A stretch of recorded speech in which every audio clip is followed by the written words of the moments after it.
G'day patrons, it's Saturday and that can mean just one thing, the balance of the news for the week for you guys. Just 3 things for you today and then 3 for public. That will be on Monday.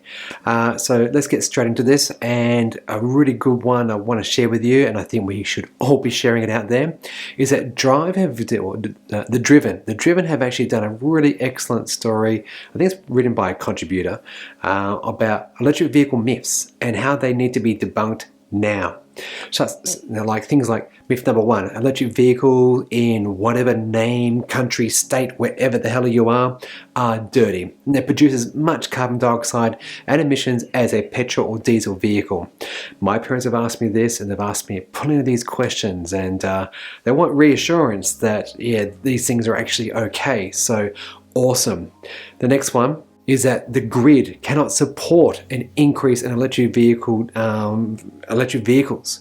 and it's going to need a massive upgrade. Absolute garbage. Can people just understand how much electricity actually goes into fueling petrol and diesel cars? It's a lot of electricity. It can't even be really well known, because it's not very well known. I've tried looking, I really have. Next one is that EV batteries can't be recycled, and they don't last very long. And yeah, people just think the mobile phones, the battery in those things degrades very quickly over time, not appreciating the fact that, the EV batteries are actually almost all thermally cooled and managed, and they're not treated in the same way that we treat our poor mobile phones. That is, we leave them on the charge overnight to 100%, and that's not a good way to treat any lithium ion whatever. It doesn't matter whatever you're talking about. The next one that we also need to do is around the EVs. People think that they pollute because of the minerals. So that was a question my parents had this last weekend. They was thinking about, I think it was a cobalt and things like that, and yeah, children exploitation. That's a thing of the past, I damn well hope.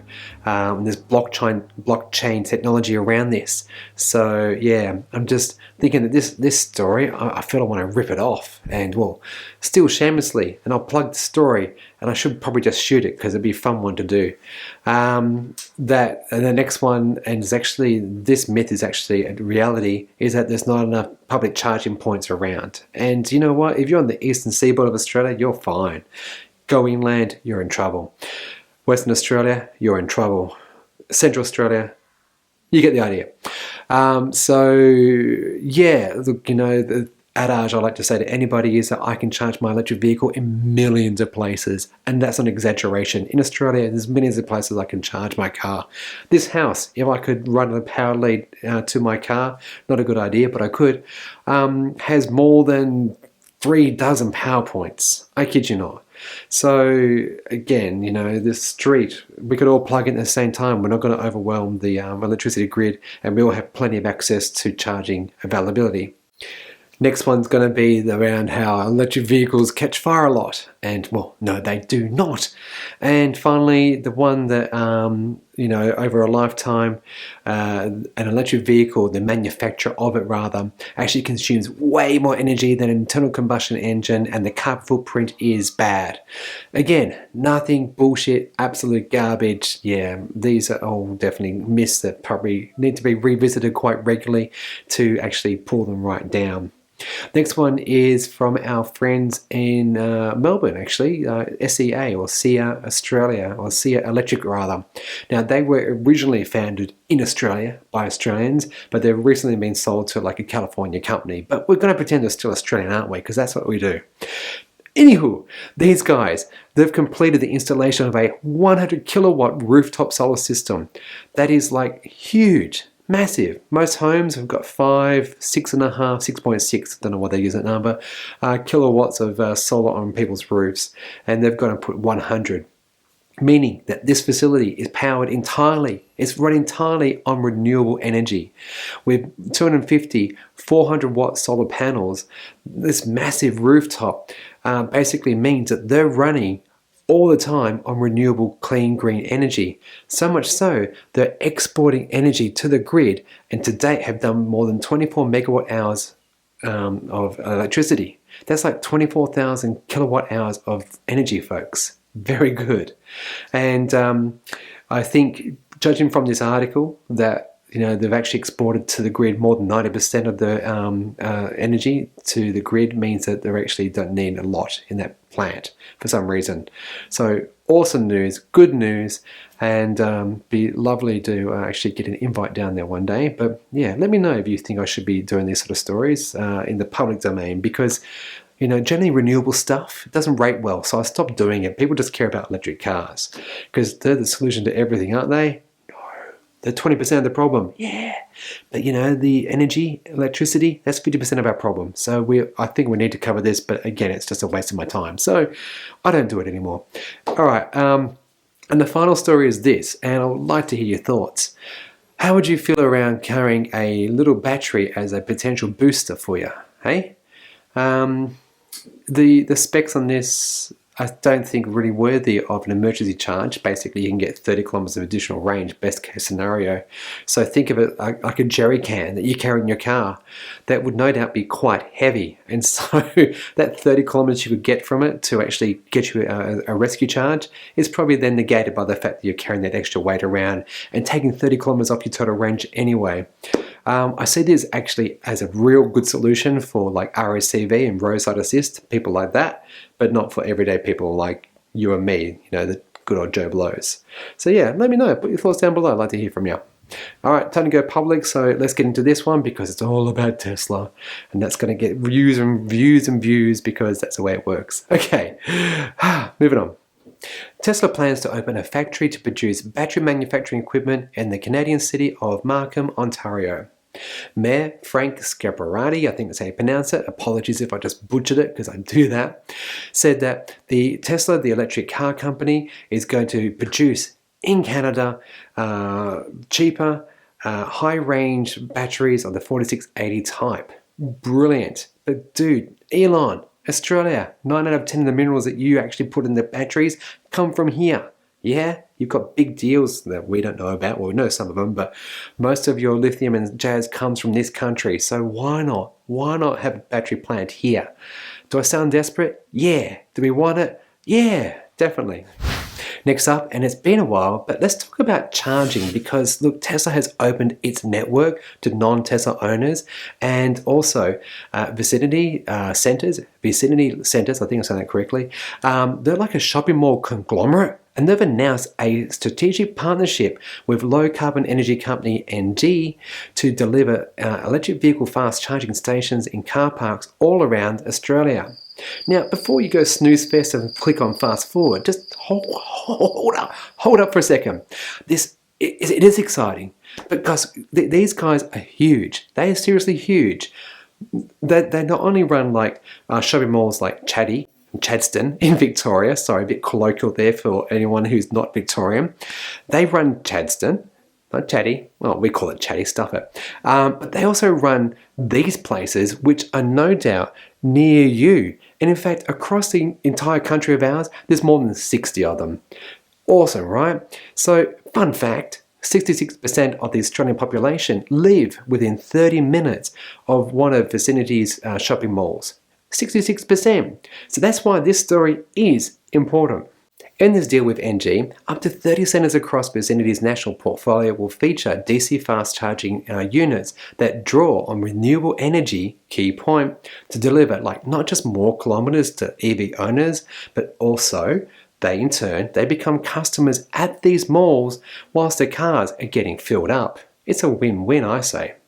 The deal is actually part of the Australian Renewable Energy Agency's Future Fuels Fund, or FFS. This paper by this dude, who we all love to hate because he doesn't actually do his job. No, he does not. But it's awesome to see that the funds from this are actually going to something that's going to be extremely useful because goodness knows, we need more rapid chargers everywhere in Australia, and this is very welcome news indeed. All right, now segueing over to Tesla, who have actually opened up their charging supercharger network, more than 25,000 worldwide, thank you very much, to non-Tesla owners in the Netherlands. But Australia could be next. Elon, you hear me, bro? All right, here are the details. People like me, because I drive like an MG ZS EV, will be able to access way more superchargers than we currently do in Australia. Yeah, basically there's not a lot. I've already said that, but I need to say it again. Now, because this is just in the Netherlands right now and being tested at just 10 locations, and when testable believes there isn't any congestion or wait times at the Supercharger sites, then I will be able to actually go down to one of them. Again, let's just pretend this is Australia. But before I talk more about it, perhaps actually let's go down to a Supercharger and I'll give you a bit more context. That will definitely help. Let's go.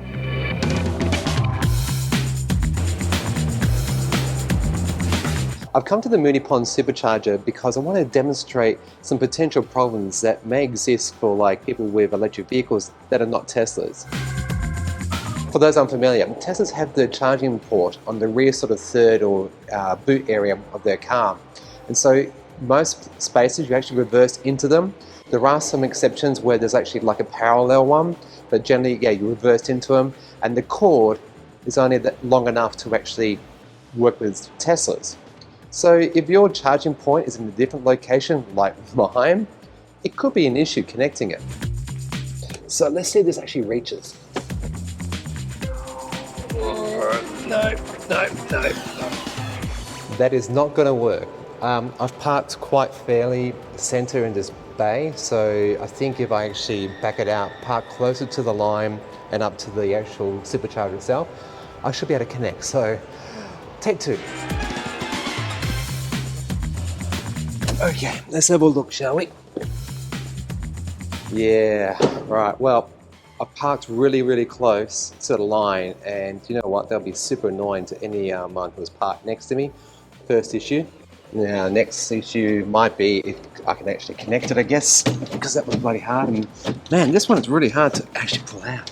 Many months later. Success, okay, works, well, it doesn't work right now because it's not enabled in Australia, but hopefully it will soon. But at the sake of essentially parking way too close to your neighbour, wouldn't be an issue if I parked in the far right charging stall, so that would be like this one over here. But nonetheless, it is possible. So if you've got a Kona EV, check. Nissan Leaf, do not apply. You've got Chetamo, I'm so sorry. If you've got the Audi e-tron or the Porsche Taycan, they're located by the A-pillar just beneath them, so there'll be no dramas at all. Mind you, however, if it's on the wrong side, you don't want to park in the wrong bay and then essentially be blocking off two charging bays because you're actually using the wrong side. What I mean by that is that with Teslas, you actually pull your car up to the actual charger and you grab this and you plug it in the rear left side of the car. So if, let's say, I think it's the Porsche Taycan, it's got on the one side only, they come in and they actually have got the bay or the charger point on the other side. That means you're actually going to take not this one, the one you're supposed to use, but you would use this one. So effectively you would block two different spots. Could be combated by Tesla making the cables longer, could be addressed by you actually parking again at an end bay so you don't actually bugger it up for everyone else.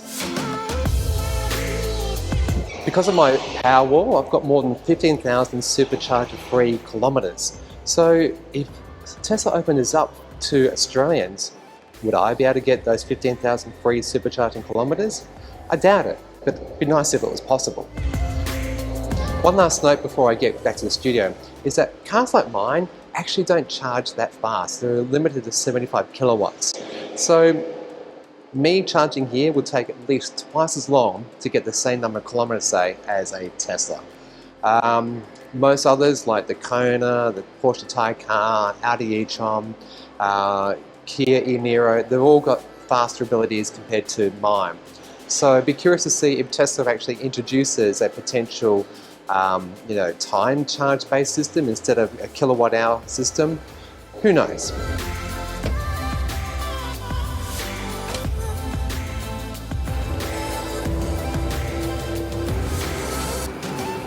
Okay, that was fun, wasn't it?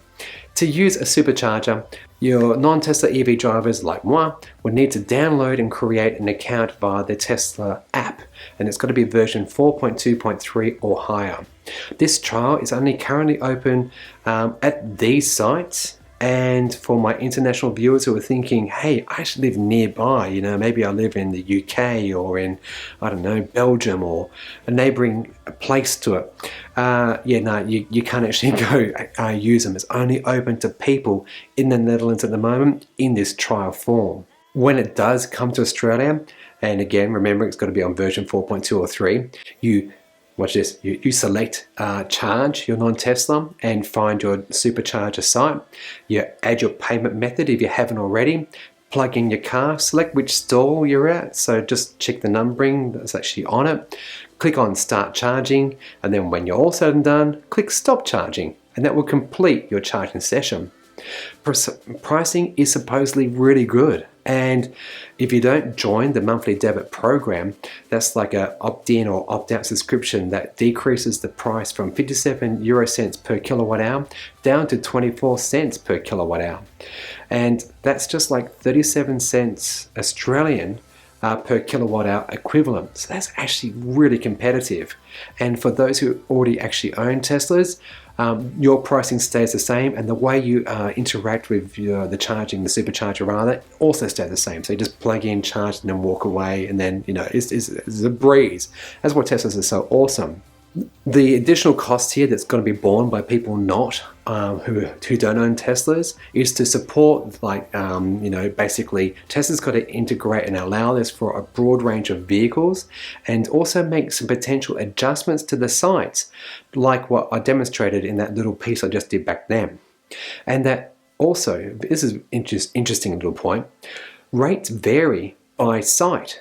So before you head to one of these 10 locations, you might actually want to check first that you can use it, that it's available and open to you, and then see what the charging prices are within the Tesla app.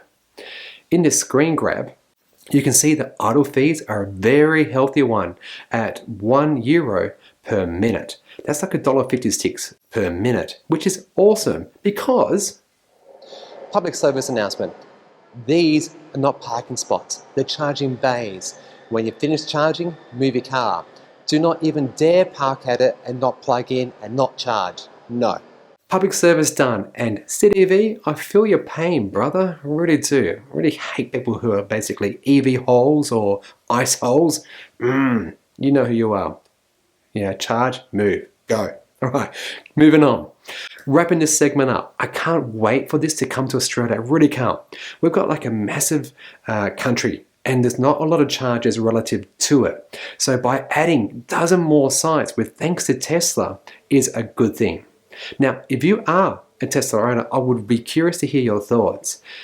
It should be known that Tesla drivers will continue to use these stations as per usual. They're going to be monitoring for congestion and ensuring that it's actually available to Tesla drivers when they want it. So great for holidays and things like that in times of peak use. Think Richmond Supercharger. That place is always busy. You can never really get charging there when you just rock up. There's always going to be a little queue. But the other thing here is that the way in which Tesla owners interact with the Supercharger network doesn't change either, nor does it cost for them. So good move, Tesla. And also another good move, I forgot to say this, is that they're going to be getting feedback from Tesla customers, because let's face it, every Tesla that you buy integrated into the price of that car is a little bit of money that goes towards a Supercharger somewhere. So this next step for Tesla actually fits very nicely into their mission. And in their own words, it's been Tesla's ambition to open a Supercharger network to non-Tesla EV owners. And by doing so, it's going to encourage more into electric. And the motto, accelerate the world, and its transition to sustainable energy. And then look, there's also the other benefit here is that by having an account with Tesla, they obviously know who you are and can market to you. But those Tesla owners, when they drive up and they pull up and they plug in, they're going to watch those other Tesla owners on how easy it is for them to actually just use the system. It's going to be a brilliant advert. It's going to actually entice customers to the Tesla stable. It really will. And another benefit is that those non-Tesla owners are going to be helping to pay for obviously the energy they use, but also for future Supercharger locations. So brilliant all round. I think it's a win-win for everybody. Staying with Tesla, they've quietly added a larger battery to the Model 3, increasing its range from 448 kilometers to 491 clicks. That's like a 10% jump, which, if you understand how WLTP works, by the way, you need to then subtract like 20% of that figure to give you like a real world range of easily just over 400 kilometers, no fast driving. 100 kilometers down the 110 kilometers down the freeway, air conditioner on, hot, windy, wet day, you name it, it's no fast driving when you work to the American EPA method, which, by the way, can't we all just sort of use for range with electric vehicles? That would be great. Anyhow, this range bump comes at no additional expense to people who are buying Teslas in Australia right now, and was kindly spotted by Veta Prime. The link is below. And they did a bit of sleuthing to confirm this fact. And so if you actually own a Tesla Model 3 and you purchased it, or got it rather, mid-October, can you check now to see how far your car will go when it's fully charged to 100%? If it's more than 450 kilometers when fully charged, you've got the new, larger battery pack. And for those with the long range model, the potential range might say now 614 kilometers. That's up from 580. Again, thanks to that 82 kilowatt hour battery pack, which has been bumped by 7 kilowatt hours. Meanwhile, for my American friends, I can see and I can hear your pain that Tesla over there has actually increased prices yet again on Model 3, Ys, and well, basically everything. Okay, man, they've done that a lot this year, haven't they? Now, the pessimistic Chris believes that whilst, chip shortage and shipping difficulties have been a thing for all car makers, Tesla as well, because the technology company, I've got to say, my feeling is that actually they're doing this in response to your incentive programs. You know, the government federal stuff, and then you've got state stuff. You've got so many awesome electric vehicle incentive programs that actually pay you cash to decrease the sticker price of that car. And look, we've seen a similar thing out here with private health insurance, which I'm not going to delve into today, but basically the government offered up 30% back to you as a customer if you took out private health cover. So what do you think the private health companies did? They increased prices, didn't they? And I think this is what Tesla's doing, because in Australia, we've actually seen price decreases over here. Yeah, not increases. So sorry to my American friends, and hope you're all well over there. And finally, an update to my and Kath's claim in the High Court of Australia against these guys, and how we will argue that the state cannot charge the world's worst EV tax. For those new to the channel, a quick primer. We are arguing that the state of Victoria lacks the constitutional authority to impose a tax on EV owners. The basis of this claim is Section 90 of the Commonwealth Constitution, which we will argue reserves the exclusive power to levy such a charge at Commonwealth level. We filed with the Melbourne Registry of the High Court of Australia on the 16th of September, so check out this video for more information on exactly the why, where, and why sort of stuff. And orders were made by the court on 19th of October 2021, setting out the timetable for how things will proceed moving forward. What this now means is that the legal teams from both sides and the High Court of Australia have agreed on a set of what they call consent orders. That's basically like legalese for a written agreement that is approved by a court to govern the timeline for proceedings. So those things have now been agreed to, like by both parties, and endorsed by the court. Okay, so that's what that basically means. Of interest, the defendant, that's like the state of Victoria, they will file a written defence by the 12th of November. Like, that's around the corner, isn't it? And my lawyers will then have a week to respond by filing a reply to the defence. Now, David and Jack, they're the equity generation lawyers representing myself and Kath. They will then draft what is called a special case, which is basically a summary of the factual and legal issues that the court would need to come to a conclusion on during these whole proceedings. We hope that the argument with the defendant will be reached by like early February, like February 9 to be precise. And then if there's a failure to agree on the special case, then both parties will actually need to make further written legal agreements to the court to aid in its determination of next steps. Now, I've left a link to this posting by the High Court of Australia below, and I want to say to those people who have actually already contributed, like it's 582 of you out there, thank you so much. More than $40,000 has been raised for our legal fund, and I can't ask you to do more, but if you can, share this story. If you haven't contributed already, please do follow the link down below. We're going through Chuffed, and it'll be awesome that this gets successful, because you know what? This doesn't only affect Victorians, it affects everyone in Australia and in fact around the world.